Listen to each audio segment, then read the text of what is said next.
Hi, everyone, and welcome to the first ever FICP Education Week. My name is Jon Petz, and I will be your virtual MC and host for the week. Firstly, and most importantly, I hope that each of you is safe and well, because it's really great to see so many of you again after being your MC at past FICP events. And I do see you. It's like Romper Room come to life for adults. Who remembers that? It's like I see Jan and Billy, and hi, Stephanie, Sarah, and Michael. And for those of you in your 30s, you have absolutely no idea what I'm talking about. Let's just move on. But I do see you. I got all of you right here. I remember. And I'm glad to spend some time with you, with a wonderful group of people dedicated to excellence and always outdoing yourself in your work, while remaining focused on taking care of colleagues, qualifiers, executives, and other event participants. Like you, I have seen most of my events, whether as an MC or as a keynote, shift to this type of platform. Producing a virtual event isn't new, but it is new to a lot of organizations, and that's also why it's so great to have FICP here as a resource to help that innovation, adaptation, and conversion to full virtual or hybrid produced events. Some of you not only adapted, you adapted immediately, and I commend you. There was no time to be misdirected as deadlines approached and things needed to get done. You kept your eye on the prize, the result, the impact, and the outcome to not simply accomplish, but to create an experience that is personal and experiential to each participant. Because you're so focused, I thought I'd give you a little misdirection test, one of my own. And as a magician, misdirection is something that I focus on. It's a skill, it's a mastery. So let's try this misdirection and see where you focused. Here, it looks like this. It's a game called the 3-Card Monte. Maybe you've heard it or seen it played. Hopefully never played it yourself. Your job is to keep an eye on the ace. My job is to try to take your money. How I take it, you bet on where the ace is. So if I give you a practice round, it would look like this. There's your 3, your ace, and the 2. You keep your eye on the ace as I try to fool you, and I move them simply. And now I give you the bet, or like the guess. Is it the 1, the 2, or the 3? What do you think? Yell it out at home. 1, 2, or 3? That's right. You're playing right along. Easy, easy, easy. You're very good at this. Let's bet for real, shall we? Would look like this. There's your ace, 3, and 2. I will openly give you that ace to bet. You can even put your money on it right there. What I want to encourage you to do is watch a little closer. You see, the ace is actually still in the hand. Don't worry, it's only $100, and I will do it again. Let's keep the ace right in the middle so you can see it the entire time. The 2 is going to go underneath the ace, so you know exactly where the ace is at all times. With the 2 underneath, the 3 goes on top, leaving which one in the middle? For the $100, of course. No, that would be $200 to me if you picked that one. That's right.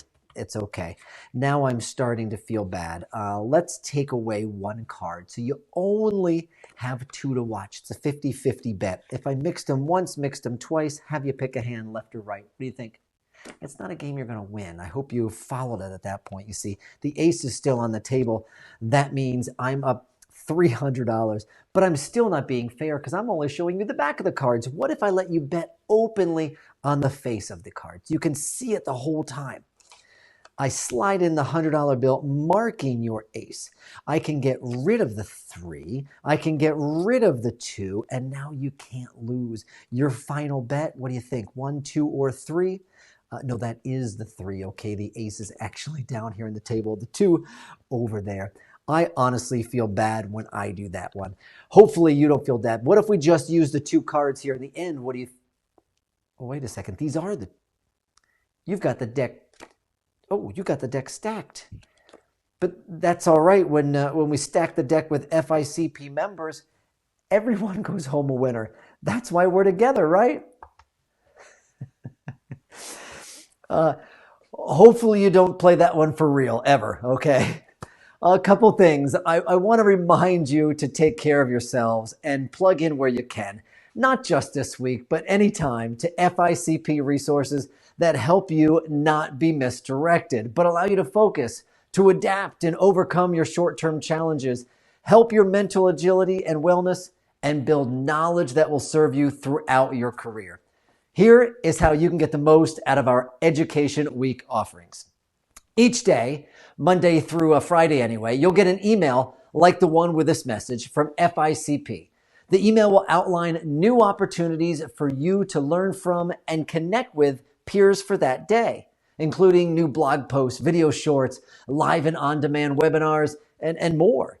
Simply check out what you'd like, as scheduled for live events or at your convenience for others. Be sure to register for the live activities as noted. The activities are also listed on the FICP Education Week webpage under the Learn tab on ficpnet.com. So you can go back and see what you may have missed or sign up for additional activities. A few can't miss activities for the week include a health security and hospitality panel discussion that is tomorrow, Tuesday at 12 p.m. Central Time. Check out this, our walking challenge.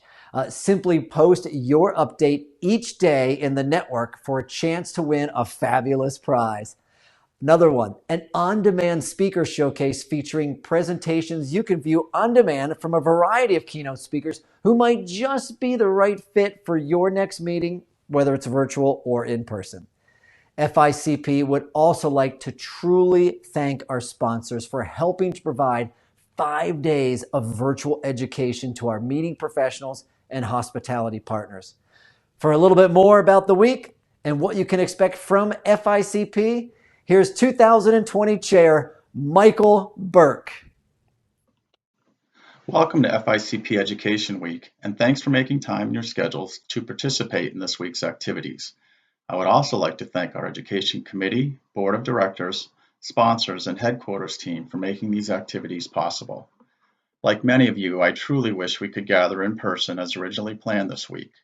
I miss interacting with my colleagues, family, and friends. Given the nature of our jobs, I know isolation has been particularly challenging for many of us. I am grateful for the opportunity to convene virtually throughout this week and see your faces and just know you're doing all right, even if we can't exchange a handshake or a hug. I would be remiss if I didn't acknowledge the many personal and professional challenges we have or are continuing to experience as a result of the pandemic, lost event business, shelter-in-place orders, and other recent events around the country. My heart goes out to anyone who's been negatively impacted, and I wish for a speedy return for everything we love about our industry. I also want to acknowledge that FICP recognizes that the association and our industry could be doing more to foster diversity, equity, and inclusion. We are supporting this through global partner organizations such as Events Industry Council, and will be spending time reflecting on additional initiatives at the board level in the coming weeks.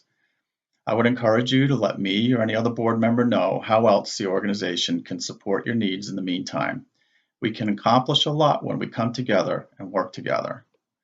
While this situation certainly wasn't what I was expecting as your chair this year, I have been genuinely moved by the many ways our community has rallied to try to help each other out in recent months, and would like to thank you for taking time to engage in activities such as sharing resources and updates in the network.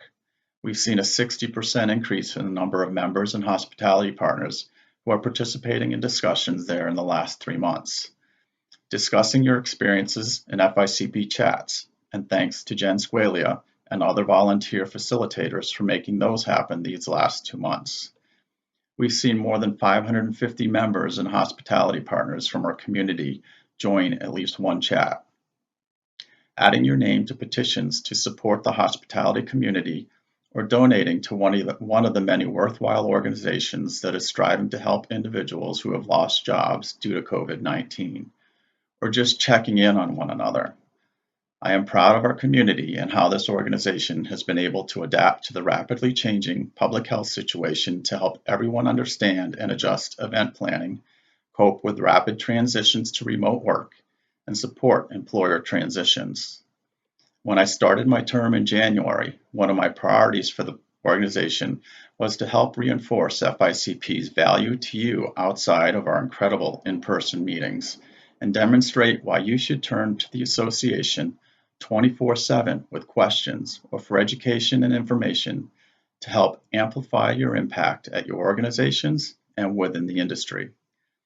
While I'm sorry for the reasons behind our accelerated shift to virtual experiences, both with FICP and in our day jobs, I am glad that the resources already existed to serve you and bring you together virtually instead of the usual forums that are unavailable to us now. I hope that you take advantage of the many different formats we've created to deliver education and information to you that we're showcasing this week.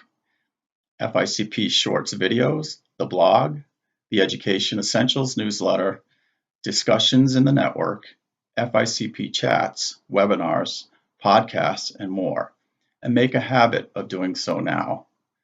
I am eagerly awaiting the return to my office, my regular work, and the chance to travel to events again soon. With our return to normal, or a new normal, the one element I hope we maintain is that heightened peer-to-peer engagement we've seen each day for the last few months. We have much to continue to learn from each other in the coming weeks and months, even as we dive back into planning events for a time we're hoping is beyond this pandemic. I also want to remind you that our annual conference event team is diligently working to create a relevant in-person experience for you this November in Washington, D.C. While we may not be able to deliver some of the traditional event elements due to the current health and safety protocols, I can guarantee you'll learn relevant information in sessions and much needed interactions with our peers and hospitality partners. Registration is now open for meetings professionals, so go see what's in store for you and check back regularly for behind-the-scenes look at how we're planning to keep you safe and engaged while bringing you together this fall. I am very much looking forward to the event and hope to see you there. In the meantime, don't miss a single chance to connect and learn with us this week. I hope to see you each day.